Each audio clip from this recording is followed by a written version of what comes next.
Hello friends, welcome to மக்கள் செவிச்சால். இன்றைக்கி நம்ம ஒரு சூப்பரான வேலையை பற்றின தகவல் தான் பார்க்க போகிறோம்.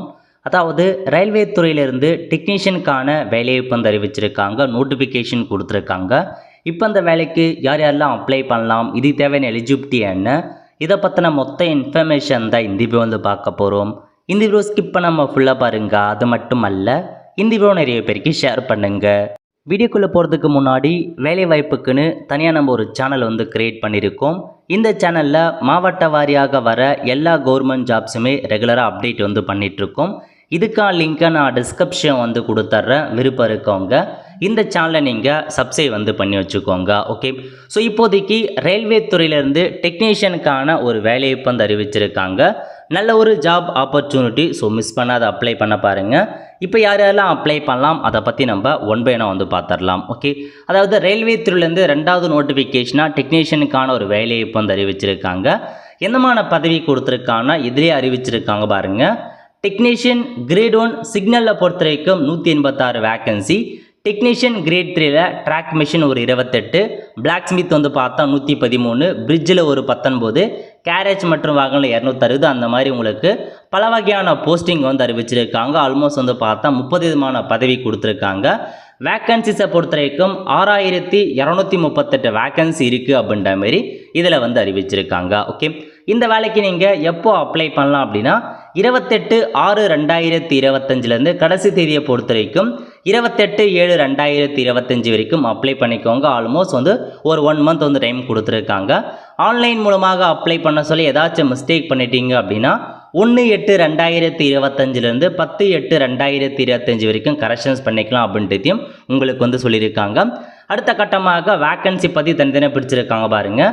டெக்னீஷியன் கிரேட் 1 சிக்னலை பொறுத்த வரைக்கும் 183 வேக்கன்சி. சேலரியை பொறுத்த வரைக்கும் 29,500 கொடுக்குறாங்க. ஏஜ் லிமிட் 18 வயசுலேருந்து 33 வயசுக்குள்ளே இருக்கவங்க அப்ளை பண்ணலாம். டெக்னீஷியன் கிரேட் 3யை பொறுத்த வரைக்கும் $19 சேலரி கொடுக்குறாங்க. 6055 வேக்கன்சி. 18 வயசுலேருந்து 30 வயசுக்குள்ளே இருக்கவங்க அப்ளை பண்ணலாம். டோட்டலாக 6238 வேக்கன்சி உங்களுக்கு கொடுத்துருக்காங்க. ஒவ்வொரு ஜோன் வைஸாக எவ்வளோ வேக்கன்சி, எந்தமான கல்வி தேதி, அதை பற்றி கடைசியாக பார்க்கலாம். ஓகே, அடுத்த கட்டமாக அப்படி கீழே வந்தீங்க அப்படின்னா இந்த வேலைக்கு இந்தியாவில் இருக்க எல்லாருமே அப்ளை பண்ணலாம் அப்படின்ற மாதிரி தெளிவாக மென்ஷன் பண்ணியிருக்காங்க. ஸோ நோட்டிஃபிகேஷனை ரெஃபர் பண்ணாவே போதுமானது, நீங்கள் எல்லாமே செக் பண்ணிக்கலாம். ஓகே, அதுக்கப்புறம் ஏஜ் ரிலாக்ஸேஷன் கொடுத்துருக்காங்க. எஸ்சிஎஸ்டிக்கு பார்த்தா 5 இயர்ஸ் வரையும் எக்ஸ்ட்ராவாக அப்ளை பண்ணலாம். ஓபிசி என்சிலுக்கு பார்த்தா 3 இயர்ஸ் வரையும் எக்ஸ்ட்ராவாக அப்ளை பண்ணலாம் அப்படின்ற மாதிரி அறிவிச்சிருக்காங்க. அடுத்த கட்டமாக அப்ளை பண்ணுறதுக்கான ஃபீஸை பொறுத்த வரைக்கும் நார்மலாக SC ST ex serviceman PW category அனைத்து கேட்டகிரியை சார்ந்த பெண்கள் டிரான்ஸ்ஜெண்டர் இவங்களுக்கு 250 ரூபா நீங்கள் ஃபீஸ் பேமெண்ட் பண்ணுற மாதிரி இருக்கும். மீதி இருக்காங்க பாருங்கள், அவங்களுக்கு 500 ரூபாய் நீங்கள் ஃபீஸ் பேமெண்ட் பண்ணுற மாதிரி இருக்கும். நீங்கள் பார்த்தீங்கன்னா இந்த அமௌண்ட்டை ரீஃபண்ட் பண்ணிடுவாங்க. அதுக்கு உங்கள் பேங்க் அக்கௌண்ட்டை நீங்கள் கொடுக்க பாருங்கள். ஓகே, அடுத்த கட்டமாக அப்படியே கீழே வந்தீங்க அப்படின்னா உங்களுக்கு மற்ற இன்ஃபர்மேஷன்ஸ் பற்றி கிளியராக மென்ஷன் பண்ணியிருப்பாங்க பாருங்கள். அதுக்கடுத்து இந்த வேலைக்கான செலெக்ஷன் ப்ராசஸ் தான். இந்த வேலைக்கு எப்படி செலெக்ஷன் பண்ணுறாங்க அப்படின்னு பார்த்தீங்கன்னா உங்களுக்கு சிங்கிள் எக்ஸாமினேஷன் தாங்க வைக்கிறாங்க. அதை பேஸ் பண்ணி தான் செலெக்ஷனும் பண்ணுறாங்க. அதையும் நோட் பண்ணிக்கோங்க. ஓகே, ஸோ ரெக்யூர்மெண்ட் ப்ராசஸ் பற்றி சொல்லியிருக்காங்க பாருங்கள். முதல்ல உங்களுக்கு கம்ப்யூட்டர் பேஸ்டு மூலமாக ஒரு எக்ஸாம் வைக்கிறாங்க. அதுக்கப்புறம் டாக்குமெண்ட் வெரிஃபிகேஷன் இருக்க போது, அதுக்கப்புறம் மெடிக்கல் எக்ஸாமினேஷன். இதை கிளியர் பண்ணிட்டீங்க அப்படின்னாவே போதுமானது. ஸோ முதல்ல உங்களுக்கு கம்ப்யூட்டர் பேஸ்டு எக்ஸாம் பற்றி கொடுத்துருக்காங்க. இது எந்த பதவிக்குன்னா டெக்னீஷியன் கிரேட் 1 சிக்னல் இருக்க பாருங்க, அந்த பதவிக்கு டோட்டலாக 90 நிமிஷம் எக்ஸாம் இருக்க போது 100 கொஷின்ஸ் கேட்பாங்க. நெகட்டிவ் மார்க் இருக்குது அப்படின்றத சொல்லியிருக்காங்க. அதுக்கப்புறம் பார்த்தீங்கன்னா பாஸ் மார்க் என்ன, அதுக்கான சப்ஜெக்ட் என்ன, அதை பற்றியும் சிலபஸ் என்ன, அதை பற்றியும் தெளிவாக மென்ஷன் பண்ணியிருக்காங்க. இதில் கொடுத்துருக்காங்க பாருங்கள், மொத்தமாக 100 கொஷின் கேட்குறாங்க. 100 மதிப்பெண்களுக்கு எக்ஸாம் இருக்க போது ஜென்ரல் அவேர்னஸ், ஜென்ரல் இன்டெலிஜென்ஸ் மற்றும் ரீசனிங், பேசிக் ஆஃப் கம்ப்யூட்டர் மற்றும் application, mathematic, basic science and engineering, இதில் தான் உங்களுக்கான கொஷின்ஸ் இருக்கும். அதுக்கப்புறம் டெக்னீஷியன் கிரேட் 3க்கும் அதே மாதிரி தாங்க 100 கொஷின்ஸ் கேட்குறாங்க. 90 மதிப்பெண்களுக்கு எக்ஸாம் இருக்க போது அதுக்கான பேட்டர்ன் பற்றி கொடுத்துருக்காங்க பாருங்கள். மேத்தமேட்டிக் ஒரு 25 கொஷின், ஜென்ரல் இன்டெலிஜென்ஸ் மற்றும் reasoning 25 question, general science, general awareness அந்த மாதிரி மொத்தமாக கொடுத்துருக்காங்க. அதுக்கான சிலபஸும் மென்ஷன் பண்ணியிருக்காங்க. செக் பண்ணி பார்த்துக்கோங்க. ஸோ எக்ஸாமில் கிளியர் பண்ணுறவங்க அடுத்த கட்டமாக டாக்குமெண்ட் வெரிஃபிகேஷன்ஸ் போவீங்க. என்ன மாதிரி டாக்குமெண்ட் அதிலே கொடுத்துருப்பாங்க. அதுக்கப்புறம் மெடிக்கல் எக்ஸாமினேஷன் இதெல்லாம் கிளியர் பண்ணிட்டீங்க அப்படின்னா ரிசர்வேஷன் அடிப்படையில் உங்களுக்கான ஜாப் வந்து கிடைச்சிரும். ஓகே, எப்படி அப்ளை பண்ணலாம் அப்படின்னா அதில் இன்ஸ்ட்ரக்ஷன் கொடுத்துருக்காங்க, செக் பண்ணி பார்த்துக்கோங்க. ஸோ கண்டிப்பாக எப்படி ஆன்லைன் மூலமாக அப்ளை பண்ணுறதுக்கான வீடியோ கொடுத்து அடுத்த வீடியோ நம்ம சேனலில் வந்து பார்த்தலாம். அதுக்கு மறக்காம நம்ம சேனலை சப்ஸ்கிரைப் பண்ணி வச்சுக்கோங்க. பக்கத்தில் இருக்கான பெல் ஐக்கானை ப்ரெஸ் பண்ணுங்கள், அப்போ தான் நம்ம போடக்கூடிய வீடியோ உங்களுக்கு வந்து சேரும். ஓகே, ஸோ இப்போ நம்ம வந்து பார்த்தீங்கன்னா அதுக்கடுத்து வந்து எலிஜிபிலிட்டி கிரைட்டீரியா அதெல்லாம் பார்த்தாச்சு.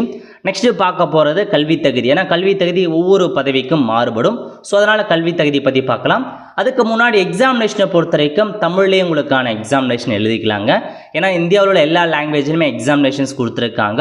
ஸோ தமிழ்லேயே உங்களுக்கான எக்ஸாமினேஷன் நீங்கள் எழுதிக்கலாம். ஓகே, ஸோ இப்போ உங்களுக்கு 30வது பேஜ்லேருந்து அந்த குவாலிஃபிகேஷன்ஸ் வந்து ஸ்டார்ட் ஆகுது. அதாவது டெக்னீஷியன் கிரேட் 1 சிக்னல் இருக்குது பாருங்கள். இந்த பதவிக்கு மட்டும் என்ன கல்வி தகுதினா bachelor of science in physics, அதாவது பேச்சுலர் டிகிரியில் ஃபிசிக்ஸ் முடித்தவங்க, எலக்ட்ரானிக் முடித்தவங்க, கம்ப்யூட்டர் சயின்ஸ் முடித்தவங்க, இன்ஃபர்மேஷன் டெக்னாலஜி முடித்தவங்க, இன்ஸ்ட்ருமெண்டேஷன் முடித்தவங்க அப்ளை பண்ணலாம். அல்லது BSc in a combination of any substream of basic stream of physics, electronic, computer science, information technology, instrumentation முடித்தவங்க. அதாவது இந்த பேச்சுலரில் மெயின் டிகிரியாக இந்த சப்ஜெக்ட் முடிச்சிருக்கணும். அல்லது ஏதாச்சும் ஒரு டிகிரியில் இந்த சப்ஜெக்ட் காம்பினேஷன், இந்த சப்ஸ்ட்ரீமோட உங்களுக்கு ஏதாச்சும் ஒரு சப்ஜெக்ட் வருது அப்படின்னாலும் நீங்கள் அப்ளை பண்ணலாம் அப்படின்னு சொல்லியிருக்காங்க. அல்லது 3 இயர்ஸ் டிப்ளமோ இன் இன்ஜினியரிங் முடிச்சிருக்கீங்க, மேலே சொல்லியிருக்கிறதுல இந்த எலக்ட்ரானிக்கில், கம்ப்யூட்டர் சயின்ஸில், ஐடியில் வந்து டிப்ளமோ இன்ஜினியரிங் முடிச்சிருக்கீங்க அப்படின்னாலும் அப்ளை பண்ணலாம் அப்படின்ற மாதிரி சொல்லியிருக்காங்க. Or degree in engineering in above basic stream அவங்களும் அப்ளை பண்ணலாம். ஓகே, இந்த சப்ஜெக்ட் அதாவது physics, electronic, computer science, IT, இன்ஸ்ட்ருமெண்டேஷன்லாம் முடிச்சிருக்கீங்க, அது பேச்சுலர் டிகிரியாக இருக்கட்டும், டிப்ளமோ ஆகட்டும், இன்ஜினியரிங் ஆகட்டும் முடிச்சிருக்கீங்க அப்படின்னா அப்ளை பண்ணிக்கோங்க. இதை தவிர்த்து மீதி சப்ஜெக்ட் முடித்தவங்க அப்ளை பண்ண முடியாது, அதையும் நோட் பண்ணிக்கோங்க. ஓகே, அதுக்கடுத்து டெக்னீஷியன் கிரேட் 3க்கான பதவிங்க. கிரேட் 3க்கான பதவியை பொறுத்த வரைக்கும் உங்களுக்கு நார்மலாக ஸோ நீங்கள் 10th ஐடி முடித்தவங்க அந்த மாதிரி தான் அப்ளை பண்ண முடியும், டிகிரி முடித்தவங்க அப்ளை பண்ண முடியாது. ஸோ ஃபஸ்ட் என்ன கொடுத்துருக்காங்கன்னா உங்களுக்கு நிறையா டெக்னீஷியனுக்கான பதவி. இப்போ வந்து பாருங்கள், டெக்னீஷியன் கிரேட் 3ல ட்ராக் மிஷின் அப்படின்ற பதவி கொடுத்துருக்காங்க. எவ்வளோ வேக்கன்சின்னு மென்ஷன் பண்ணியிருக்காங்க. இதுக்கான கல்வி தகுதி என்ன அப்படின்னா 10th முடிச்சுட்டு ஐடிஐயில் சம்மந்தப்பட்ட ட்ரேட், அதாவது ட்ராக் மிஷின் இதிலே கொடுத்துருப்பாங்க. ஸோ ட்ரேட் ஆஃப் ஃபிட்டர் முடித்தவங்க, எலக்ட்ரீஷியன் முடித்தவங்க, எலக்ட்ரானிக் மெக்கானிக் முடித்தவங்க, இன்ஸ்ட்ருமெண்ட் மெக்கானிக்ஸ் முடித்தவங்க, இந்த மாதிரி நீங்கள் ட்ரேட் முடிச்சிருக்கீங்க அப்படின்னா அப்ளை பண்ணுங்கள். ஸோ தெளிவாக நோட் பண்ணிக்கோங்க. 10th முடிச்சுட்டு ஐடிஐயில் இந்த ட்ரேட்லாம் முடிச்சிருக்கீங்க அப்படின்னா இந்த கோர்ஸுக்கு நீங்கள் அப்ளை பண்ணலாம், அது இந்த வேலைக்கு அப்ளை பண்ணலாம். அல்லது நீங்கள் வந்து பார்த்தீங்கன்னா 10th முடிச்சுட்டு டேரெக்டாக அப்ரெண்டிஷிப் பண்ணியிருக்கீங்க, ஐடி முடிக்காத இந்த ஃபிட்டரில் அப்ரெண்டிஷிப் பண்ணியிருக்கேன், எலக்ட்ரிஷியனில் அப்ரெண்டிஷிப் பண்ணியிருக்கேன் அப்படின்றவங்களும் அப்ளை பண்ணலாம். ஸோ எல்லாத்துக்குமே பேசிக்காக எலிஜிபிலிட்டி க்ரைட்டீரியா இதுதாங்க. அதேமாரி இதில் வந்து பாருங்கள், பிளாக் ஸ்மித் அப்படின்ற ஒரு போஸ்டிங் கொடுத்துருக்காங்க. இதுக்கும் அதேமாரி தான் 10th முடிச்சுட்டு ஐடிஐயில் இந்த சம்மந்தப்பட்ட ட்ரேட் முடித்தவங்க, அல்லது 10th முடிச்சுட்டு டேரெக்டாக அப்ரெண்டிஷிப்பில் இந்த ட்ரேட் முடித்தவங்க அப்ளை பண்ணிக்கலாம். அதுக்கப்புறம் பிரிட்ஜ் கேட்டிருக்காங்க, இதுக்கும் அதே மாதிரி தாங்க. ஸோ எல்லாத்துக்குமே எல்லா பதவிக்குமே உங்களுக்கு 10th முடிச்சுட்டு ஐடிஐயில் சம்மந்தப்பட்ட ட்ரேட் முடித்தவங்க அப்ளை பண்ணலாம். அல்லது 10th முடிச்சுட்டு டேரெக்டாக அந்த ட்ரேடில் அப்ரெண்டிஷிப் முடித்தவங்க அப்ளை பண்ணலாம் அப்படின்ற மாரி உங்களுக்கு ஒரு அறிவிப்பு கொடுத்துருக்காங்க. ஸோ செக் பண்ணி பார்த்துட்டு அப்ளை பண்ணுறவங்க அப்ளை பண்ணிக்கோங்க. நல்ல ஒரு ஜாப் ஆப்பர்ச்சுனிட்டி ஐடிஐ படித்தவங்க 10th படித்தவங்களுக்கு. ஸோ இதான் உங்களுக்கான பேசிக் இன்ஃபர்மேஷன். ஃபஸ்ட்டு சிக்னல் பதவிக்கு மட்டும் அந்த சப்ஜெக்ட் முடித்தவங்க அப்ளை பண்ணலாம். மற்ற எல்லாருமே வந்து பார்த்தா ஐடி அல்லது அப்ரெண்டிஷிப் முடித்தவங்க மட்டும்தான் அப்ளை பண்ண முடியும். எக்கச்சக்கமான பதவி கொடுத்துருக்காங்க. ஆல்மோஸ்ட் வந்து 30 பதவி கிட்ட கொடுத்துருக்காங்க. 30க்கும் அதே மாதிரி தாங்க உங்களுக்கான eligibility criteria. Okay, next vacancy பற்றி கொடுத்துருக்காங்க ஒவ்வொரு ஜோன் வைஸாக. ஸோ நம்ம வந்து பார்த்தா சென்னை ஜோனில் வரும். ஸோ சென்னை ஜோனுக்கு எவ்வளோ வேகன்சி அதை பற்றி பார்க்கலாம். ஒவ்வொரு ஜோனாக தெளிவாக தான் கொடுத்துருக்காங்க.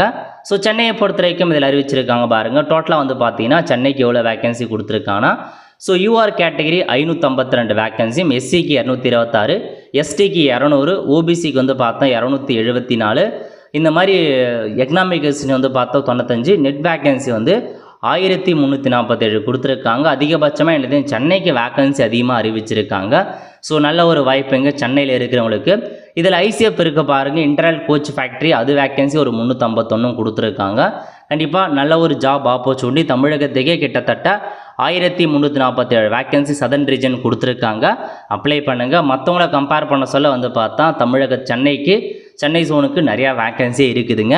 பாதிக்கு பாதி வேக்கன்சி ஆல்மோஸ்ட் வந்து பார்த்தா சென்னைக்கு வந்துருச்சு. மற்றவங்களுக்கு வந்து கம்மியாக தான் கொடுத்துருக்காங்க.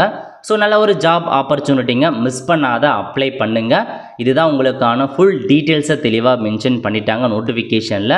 ஸோ படித்து பார்த்துட்டு அப்ளை பண்ணுறவங்க அப்ளை பண்ணிக்கோங்க. எப்படி அப்ளை பண்ணுறதுக்கான வீடியோவை கண்டிப்பாக நான் நெக்ஸ்ட் வீடியோலேயே வந்து போஸ்ட் பண்ணுறேன். அதை பார்த்து நீங்கள் அப்ளை பண்ணிக்கலாம். இந்த மாதிரி வேலையை பற்றின தகவல்லாம் உங்களுக்கு தேவை அப்படின்னா நம்முடைய டெலகிராம் குரூப் இருக்குது, வாட்ஸ்அப் சேனல் இருக்குது. இதெல்லாமே நீங்கள் சோஷியல் மீடியா பிளாட்ஃபார்ம் ஃபாலோ பண்ணி வச்சிங்க அப்படின்னா எல்லா ஜாப் அப்டேட்டுமே உங்களுக்கு உடனுக்குடன் வந்து சேரும். ஆல் த ஃப்ரெண்ட்ஸ், கண்டிப்பாக இந்த பிடிச்சா லைக் பண்ணுங்கள். அது மட்டும் அல்ல, இந்த வீடியோ நிறைய பேருக்கு ஷேர் பண்ணுங்கள். அடுத்த ஒரு நல்ல வேலையை சந்திப்போம். நன்றி, வணக்கம்.